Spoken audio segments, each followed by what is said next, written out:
नमस्कार मेरे प्यारे शेर और शेरनियों। आज आप सभी मेरे प्यारे शेर और शेरनियों को MS लोनिका टीचिंग इंस्टीट्यूट में स्वागत है। तो आज मैं आपको क्लास 10th ज्योग्राफी यूनिट 1 खंड ख जल संसाधन के बारे में पढ़ा रहे हैं, जिसमें आपको नर्मदा बचाओ आंदोलन, नदी घाटी बहुउद्देश्यीय परियोजना ये सब पढ़ा चुके हैं। और उसके बाद जल की उपयोगिता हो चुकी है। उसके बाद आपका यहाँ पर जल संकट क्या पढ़ने के लिए मिल रहा है। जल संकट के बारे में पढ़ेंगे। जल को अगर हम लोग सही रूप से अगर उपयोग नहीं कर पाएंगे तो हम लोगों के साथ जल की समस्या हो सकती है और संकटें हो सकती है।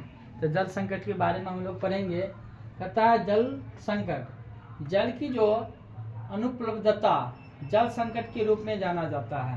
यानी अगर जल की अनुपलब्धता यानी जल अगर हमें उपलब्ध नहीं होगी तो हम लोग जल की संकट से घिर जाएंगे। तथा पृथ्वी पर विशाल जल सागर होने एवं नवीकरणीय होने के बावजूद जल दुर्बलता एक जटिल समस्या है।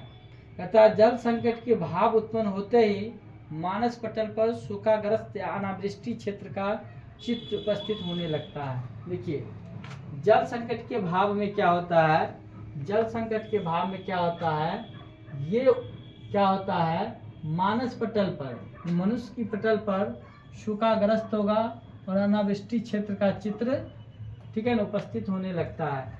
तथा चित्र संख्या आपको 3.4 में आपको दिखाया गया होगा जल संकट के बारे में। तथा जल संकट की स्थिति का आकलन किया जा सकता है। हम वर्षों में वार्षिक और मौसमी परिवर्तन के कारण जल संसाधन की उपलब्धता के समय और स्थान की विभिन्नता से इनकार नहीं कर सकते हैं। अतः प्रायः जल की कमी, इसके अतिशोषण और अति उपयोग एवं समाज के विविध वर्गों में जल की असमान वितरण से उत्पन्न होती है। आप जानते हैं कि किसी भी क्षेत्र में प्रचुर जल उपलब्धता के बावजूद वहाँ जल दुर्बलता व्याप्त जाती है। हमारे कई शहर इसके उदाहरण हैं। बढ़ती जनसंख्या, उनकी मांग तथा जल के असमान तरन भी जल दुर्बलता का परिणाम है। तथा जलोद्देश्य से न केवल जल का घरेलू उपयोग बढ़ता है, बल्कि अधिक अनाज उत्पादन हेतु जल संसाधन का अति शोषण कर सिंचित भूमि में भी वृद्धि की जा रही है, जिससे शुष्क क्षेत्रों में कृषि किया जा सके, अक्सर देखा जाता है। तथा किसान खेतों पर अपने निजी कुएं और नलकूप के द्वारा भूमि सिंचित कर कृषि उत्पादन को बढ़ा रहे हैं। परंतु जरा आप सोचिए इसका परिणाम क्या होगा, जिससे भूमिगत जलस्तर नीचे गिर सकता है और जल की उपलब्धता में कमी आ जाएगी और जैव समुदाय में पेयजल के अभाव के साथ भोजन और सुरक्षा भी खतरे में पड़ जाएगा।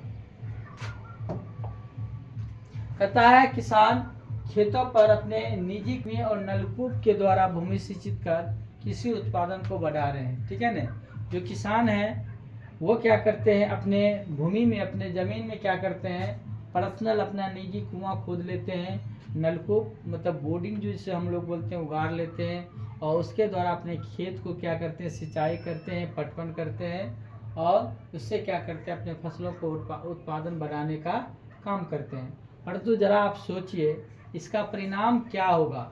इससे भूमिगत जलस्तर नीचे गिर सकता है। देखिए अगर हम नलकूप का प्रयोग करते हैं तो भूमिगत जलस्तर नीचे गिर सकता है और जल की उपलब्धता में कमी आ जाएगी और जैव समुदाय में पेयजल के अभाव के साथ भोजन सुरक्षा भी खतरे में पड़ जाएगा।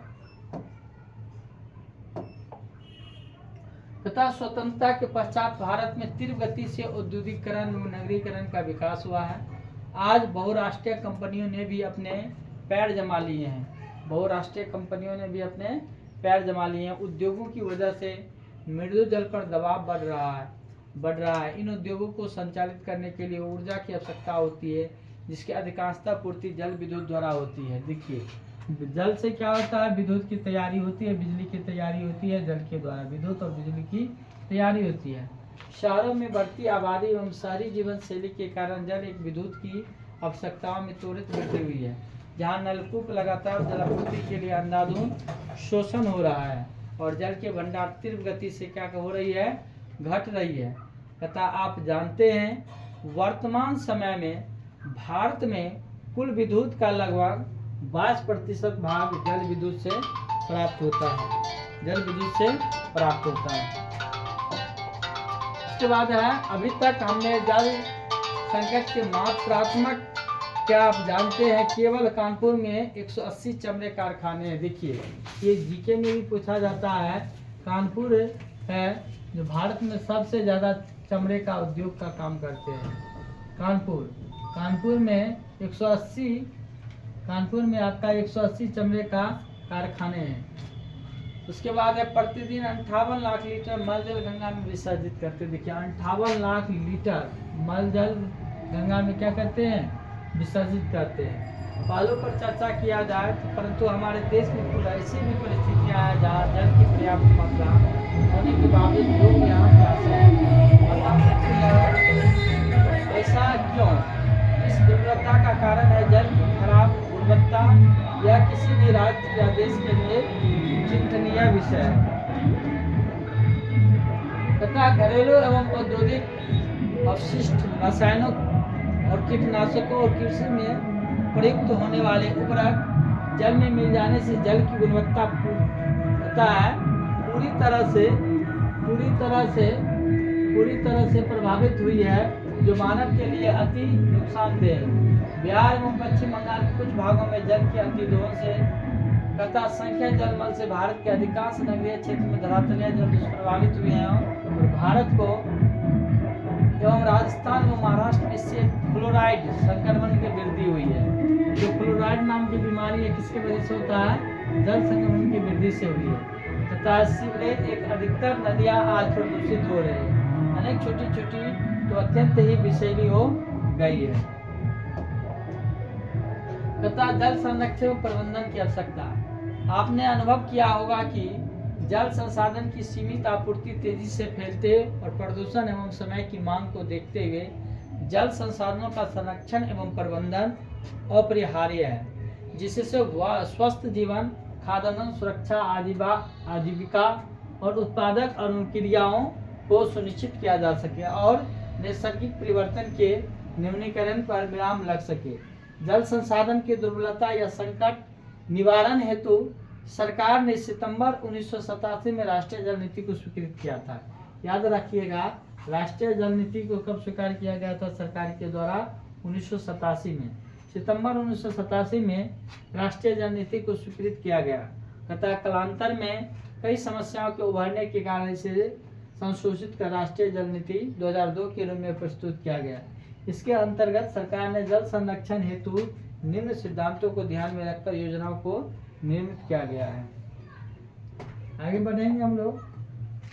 तथा जल की उपलब्धता के बनाए रखना, जल को प्रदूषित होने से बचाना, दूषित जल को स्वच्छ कर उसका पुनर्चक्रण करना। इस संदर्भ में अग्रलिखित संरक्षण विविध प्रकार की सिद्ध हो सकती है। भूमिगत जल की पुनर्पूर्ति तथा पूर्व राष्ट्रपति अब्दुल कलाम ने जल की मिशन संदर्भ भूमि जल पुनर्पूर्ति, ठीक है ना, ये देखिए पूर्व राष्ट्रपति अब्दुल कलाम तथा जल मिशन संदर्भ देकर भूमि जल पुनर्पूर्ति पर बल दिया था, जिससे गांव, शहरों, उद्योगों को पर्याप्त जल मिल सके।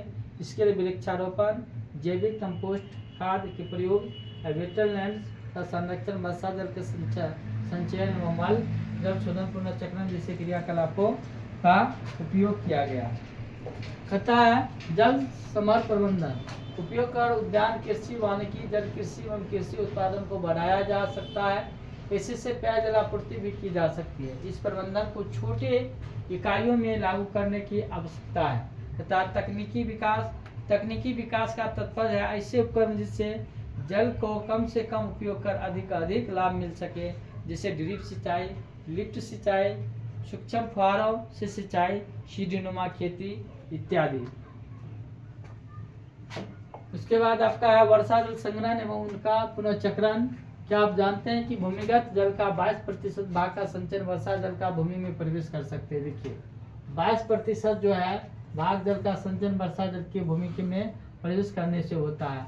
आप जान चुके हैं कि जल दुर्बलता एवं उनकी निम्नलिखित वर्तमान समय की एक प्रमुखता समस्या बन गई है। बहुउद्देशीय परियोजनाओं के विफल होने तथा इसके लिए विवादास्पद होने के कारण वर्षा जल संग्रहण एक लोकप्रिय और जल संरक्षण का तरीका हो सकता है। प्राचीन भारत में उत्कृष्ट जलीय निर्माण एवं जल संग्रहण ढांचे पाए जाते हैं। तत्कालीन भारतीयों को वर्षा पद्धति, मृदा गुणों का गहरा ज्ञान था। उन्होंने स्थानीय परिस्थितियों में वर्षा जल, भौम जल और नदी जल, बाढ़ जल के उपयोग के अनेक तरीकों विकसित किए थे। पहाड़ी क्षेत्र में बूल अथवा कुल जैसी वाकाई नदी की धारा का रास्ता बदलकर खेतों में सिंचाई के लिए बनाई और पश्चिम भारत खासकर राजस्थान में पेयजल हेतु वर्षा जल का संग्रहण छत पर करते थे। पश्चिम बंगाल में बाढ़ के मैदान में सिंचाई के लिए जल वाहिका बनाने का चलन था। शुष्क क्षेत्र में वर्षा जल को एकत्रित करने के लिए गड्ढे का निर्माण किया जाता था, जिस मृदा सिंचित कर खेती की जा सके। इससे राजस्थान और जैसलमेर में खादीन, देखिए राजस्थान और जैसलमेर में खादीन तथा अन्य क्षेत्रों में क्या आप जानते हैं, मेघालय स्थित चेरापूंजी मानसीराम, मेघालय स्थित चेरापूंजी मानसीराम में विश्व की सर्वाधिक वर्षा होती है। देखिए मेघालय स्थित चेरापूंजी में मानसीराम में विश्व की सर्वाधिक वर्षा होती है, जहाँ पे जल संकट का निवारण लगभग 25% छत संग्रहण से होता है। जौहर के नाम से पुकारा जाता है। राजस्थान के वीरानों, फलोदी और बाड़मेर जैसे शुष्क क्षेत्र में पेयजल का संचय भूमिगत टैंकों में किया जाता है, जिसे टाका कहा जाता है। जिसे क्या कहा जाता है, टाका कहा जाता है। प्राय आग में कुआं करता है, जिसे छत पर संग्रहित जल को पाइप के द्वारा जोड़ दिया जाता है। इस काम का राजस्थान को एनजीओ यानी non government organisation Tarun Bharat संघ पिछले वर्षों से कार्य कर रही है। तरुण भारत संघ पिछले वर्षों से कार्य कर रही है। मेघालय के शिलोंग में छत वर्षा जल संग्रहण आज भी परंपरागत प्रचलित है। हैंडपंप के माध्यम से पुनः भरण, हैंडपंप के माध्यम से क्या होता है, पुनः भरण होता है। तथा पश्चिम राजस्थान में इंदिरा गांधी नहर के विकास से इस क्षेत्र को 12 मासी पेयजल उपलब्ध होने के कारण यहाँ वर्षा जल संग्रहण की अपेक्षा हो रही, जो खेदजनक है, परंतु कुछ घरों में आज भी टाका उपलब्ध है। कर्नाटका के मैसूर जिले में कहता है, कर्नाटका के मैसूर जिले में आपको, कर्नाटका के मैसूर जिलों में गंठातूर गांव में छत पर जल संग्रहण की व्यवस्था 200 घरों में है, जो जल संरक्षण की दिशा में एक मिसाल है। इसके ढांचों की जानकारी चित्र 3.4 में स्पष्ट है। वर्तमान समय में महाराष्ट्र और मध्य प्रदेश, राजस्थान एवं गुजरात सहित कई राज्यों में जल संरक्षण एवं पुनर्चक्रण किया जा रहा है। देखिए ये सब जगह पर क्या होता है, जल संरक्षण और पुनर्चक्रण किया जा रहा है। कहता शून्य परियोजना एक अध्ययन, स्वतंत्र उपरांत भारत में आर्थिक, सामाजिक, व्यापारिक सहित समग्र विकास के उद्देश्य से जल संसाधन के उपयोग हेतु योजनाएं तैयार की गई है। नदी घाटी जल के बहुआयामी उपयोग के कारण इस परियोजनाओं को बहुउद्देशीय परियोजना की भी संज्ञा दी गई, जिस पर पूर्व में चर्चा की गई है। इस प्रकार से आपका ज्योग्राफी क्लास 10 का जल संकट से संबंधित आपका ये चैप्टर था, जो आप लोगों को समझाने और पढ़ाने का कार्य किए। मैं आशा करता हूँ आप सभी मेरे प्यारे और शेर शेरनियों को पसंद पड़ा होगा या पसंद लगा होगा। तो मैं चाहता हूँ आप लोग मन लगा के तैयारी करें और अच्छा मार्क्स लाने का प्रयास करें। जय हिंद मेरे प्यारे शेर और शेरनियों।